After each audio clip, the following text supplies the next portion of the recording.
This is Energy Solutions, a podcast from the Electric Power Supply Association, where we unpack the stories and trends behind America's changing electric grid. I'm your host, Todd Snitchler, EPSA's president and CEO. We rely on electricity for almost every aspect of modern life, from brushing our teeth to powering life-saving operations. In recent weeks, the fundamental reliability of electricity has been called into question. The electric power supply industry and grid operators have issued warnings that the American electric grid may be in for a difficult summer, and customers across the country face the possibility of rolling blackouts or power rationing. In FERC's 2022 Summer Energy Market and Reliability Assessment, the agency acknowledges that we are in for another hot summer with severe and extreme drought conditions across the western half of the country. Also, according to the North American Electric Reliability Corporation's Summer Risk Assessment, parts of North America are at an elevated risk or high risk of energy shortfalls. The NERC report states that as generation is shifted to intermittent resources that are dependent upon weather conditions, America's power generation has become sensitive to extreme, widespread, and long-duration temperatures, as well as wind and solar droughts. Reserve margins, or the amount of power that's available in excess of demand, has been shrinking across the country as retirements of existing resources accelerate, investments in traditionally reliable resources decline, and renewable installations increase. Why is this? In MISO, generation capacity has declined 2.3% since 2021, resulting in a lower reserve margin. In ERCOT, or the Texas area, extreme demand, low wind, and high thermal generation outages, transmission projects needed to integrate new generation resources, are delayed. And in the West, hydro generation is down due to drought and low snowpack. These are only a few examples of the circumstances surrounding these predictions, and if we continue to increase the saturation of renewable energy in our grid, we are going to have to navigate this terrain better. But how? What is needed and who from? Let's go back to our competitive power summit in March. The first speaker I'd like to highlight is Jim Robb, President and CEO of the North American Electric Reliability Corporation, or NERC. NERC's mission is to ensure the effective and efficient reduction of risks to the reliability and security of the power grid. In other words, he is really the Chief Reliability Officer for North America, and he outlined the landscape and a few must-dos for system planners and policymakers alike. The last 2 years brought, I think, extraordinary clarity to the risks that we have embedded in the system, driven by changing climate dynamics. These weather systems that are, we call them longer, deeper, broader, longer in duration, big issue if you're working off of inventoried fuels, deeper, right, more extreme temperatures, whether either hotter than anticipated or colder than anticipated, and what more importantly from a utility perspective is broader in terms of the breadth of the country that's impacted. As you think about these heat domes that we've had in the West, the Winter Storm Uri is a great example. And that's a real problem because utilities can't rely as much on transfers to bail them out when they're affected, because everybody's affected. We did a little look through our situation awareness database during Winter Storm Uri. We could have found the generation that would have preserved ERCOT's ability to serve load, but we'd be wheeling it from peninsular Florida and Montana and places like that. And the cost to build that transmission is ungodly. So it's a very, very different world. I think the second thing we've got to realize is that these weather systems are also impacting the generation fleet's ability to perform, basically because of fuel. Right, our fuel supply is increasingly dependent on weather.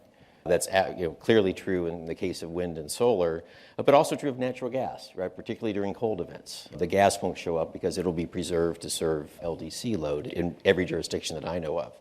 So that becomes a real issue as well. And then the third compounding factor is that our demand for reliability is high and will only go up as we push to electrify more and more parts of the economy. Our tolerance for even momentary outages or any sort of disruption is going to go to zero very, very quickly.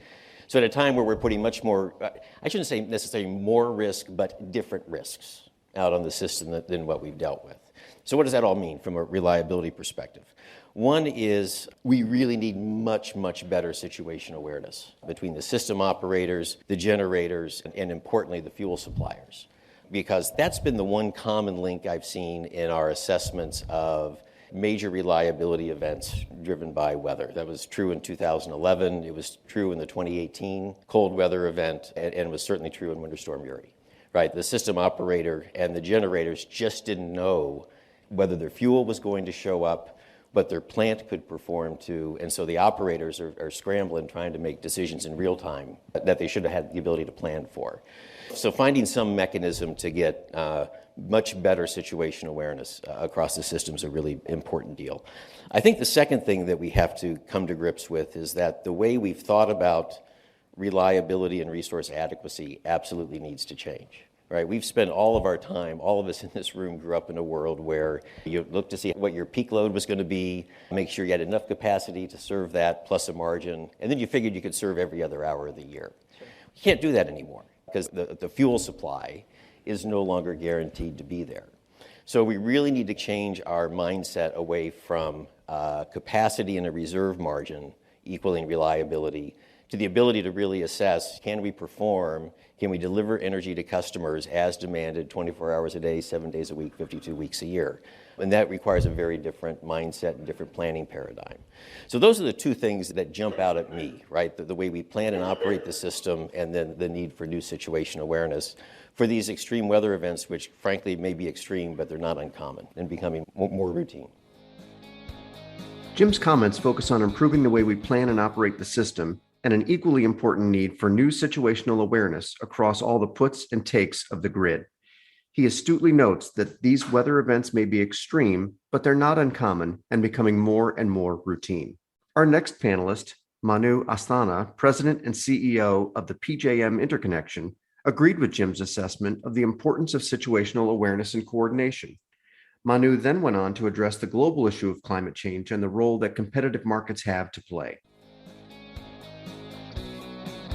On one hand, you have climate change, and I absolutely believe climate change is real and it is affecting our industry, and we need to plan for it, and we need to try to limit, this is my personal view, the harm from climate change to something that we can live with as a species. On the other hand, you've got security of supply, you've got fuel security, which has been made much worse by the Russia-Ukraine crisis.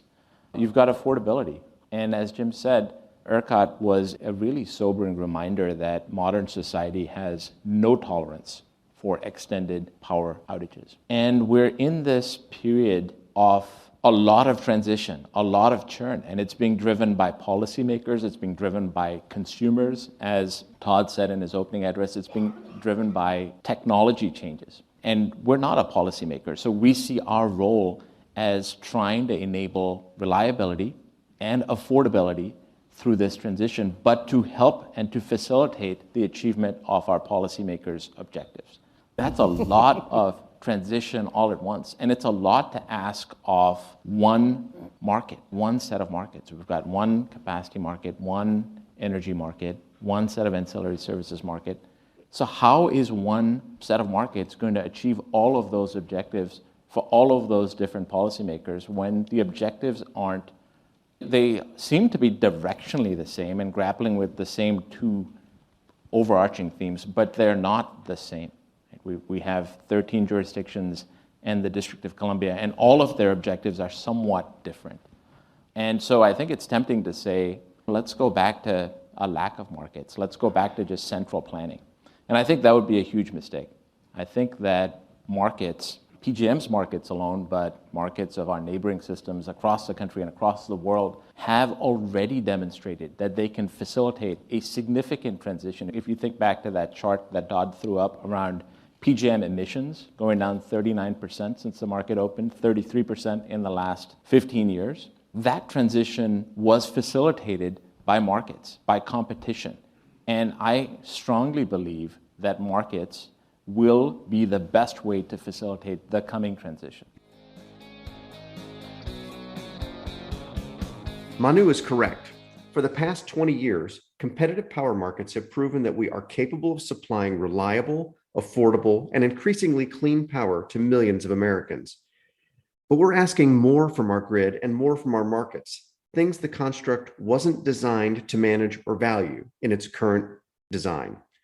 So do we scrap the market concept and go back to central planning? No, the markets should evolve, and policymakers should allow that evolution in a way that prioritizes reliability as much as emissions reductions. Our next panelist, Thad Hill, is President and CEO of Calpine, and he addressed this evolution in his comments on what markets need and how policymaker decisions are impacting the focus of reliability in those markets. So what does it take to make a market work? And we're going to talk about all kinds of changes. And I agree with Manu that the markets are going to have to evolve to the new reality. And they're absolutely going to have to evolve. And we'll talk about all that. But what is bedrock is that the investors actually believe they have a fair shot to turn their return on and return of capital over time. And if you can establish an environment, what the new rules over time may have to be, where investors get comfortable that you can get a return of and a return on capital, the capital will absolutely flow. And so as we go through this conversation, and we'll talk about a lot of things, I think the question should be, what can we do in the new market designs where investors know they have the return of and return on capital? Because if investors are not comfortable with that, and we've seen this play out in California, where there hasn't been a new megawatt built in 20 years without a state contract or a state-approved contract. Central planning all over again. I don't think we want that. We have got to come up with mechanisms that allow that confidence, and the risk capital will flow. Each of the regions are different. Right. I think everybody here has laid out a great reason why the complexity and the need for change and the case for change and the importance of markets. But I do want to pause for a minute, Nancy, in the current policy environment we're in, because it's a little concerning. States are obviously looking to determine their own resource mix. There is an all-government approach by the current administration to push rules, and we're seeing some unprecedented regulatory actions that are occurring. At the time we're talking about these reliability events, we are seeing changes to major tariffs in the markets where it's about emissions first, cost second, and reliability third. The Manu just talked about his task force. Let me be clear, PJM market, I mentioned earlier all the statistics, the market's been working. FERC pushed PJM, and PJM complied with actually removing a non-discriminatory tariff. Separately, having nothing to do with PJM itself, but FERC also has removed something called the market seller offer cap, which I won't go into details with, except to say it's price suppressive. So now Manu has launched phase 2 of his effort, which he has to, and we're fully supportive and look forward to engaging. But phase 2 is about how you ensure reliability. The discussion to accommodate this other stuff has already been made, and now we're talking about reliability second. And in my view, and I think in a lot of people's view, that's a cart before the horse problem. We should have been talking about reliability first and how we actually achieve reliability and the emissions target in this new world. Instead, we're accommodating. There is a way to make all this work, but I don't know why we're talking about reliability second. And that, to me, has been a real change. We absolutely agree with that and don't understand why policymakers are talking about reliability second. Can we address the reliability concerns and meet policymakers' ambitious climate goals? Absolutely, with thoughtful, deliberate planning, not haphazard decisions that are made in a vacuum. As Devin Hartman, Policy Director, Energy and Environmental Policy Resident and Senior Fellow at the R Street Institute pointed out, the patchwork of stakeholder interest doesn't make it easy, but it is possible. I think what we actually have foremost is a reliability and cost education problem. There are folks, a sizable population, that genuinely believe that we can just force all natural gas off the system nationwide this decade and replace it with renewables, and costs will go down and reliability will be maintained. And they honestly believe that means that we have a stronger role to play in educating policymakers and understanding these mechanisms. How do markets drive entry and exit? How do they manage risk? What is the technical parameter of this industry, and how do you put that into a market platform that lets, in this case, imperfect substitutes compete with one another on their merits? And if you get that market design correct, guess what? You're going to have your cost minimization and your reliability obligations met. But that requires a great deal of unpacking for a lot of folks, and a lot of the grassroots movement is catching up to speed. But even in the states that a lot of times I think have the perception of not caring about reliability, when they do have a reliability event, talk to the governor's office. Right. And we see what happens. So we need to have this conversation, and I think reliability institutions like NERC actually have a stronger role going forward to help provide those metrics and to provide that educational value in reaching out to stakeholders. For example, even down within the industry, PUCs are really struggling with prudency decisions now. they're looking at this and saying, wow, we don't even understand. You talk about ramp. Ramp is something that's never been classically built into IRP considerations, right? And they're really struggling to operationalize it at that level. Increasingly, reliability, cost, and environmental performance are a function of regional portfolio conditions. And that means that for any entities, individual utilities, or even states acting in a silo, you actually have to have enhanced information flows and better coordination. Ideally, that's through a market mechanism, or at least not undermining markets through symbolically driven policies. And I think we can sort of forge a new consensus that kind of addresses all of these objectives through a market-driven transition, but it's going to take a lot of legwork. EPSA certainly stands ready to work with a variety of stakeholders here to prioritize reliability in these crucial energy transition discussions. As FERC Chairman Glick has been renominated to lead the agency for another term, we sincerely hope that he too prioritizes reliability above all other policy considerations. When we asked our panelists what they'd ask for from FERC if they had a magic wand, Manu responded on behalf of the entire panel. Sure, yeah, and I think this ask is for all of us. And I think it's sometimes convenient to ask FERC for something, but actually we put forth normally to FERC our proposals. And so this is for all of us. And I think particularly relevant perhaps to this group of folks, I hear regularly from our generator community and others that the pace of change of rules, market rules, is too much. It's making it hard for market outcomes to be predictable and is having an effect on financing. And so I think this is an ask for all of us broadly, including FERC, but really starting with us, is let's accept that there's no perfect answer. Let's get to a consensus set of answers, and let's let them run for a period of time unless there's a real issue. I think that rule stability is something we should all strive for. We've just skimmed the surface in terms of balancing market needs and policymaker desires as we move forward in the energy transition. But there is one notion that rings louder than all the rest. Reliability is paramount. Without a reliable grid, the rest of the policies simply don't matter.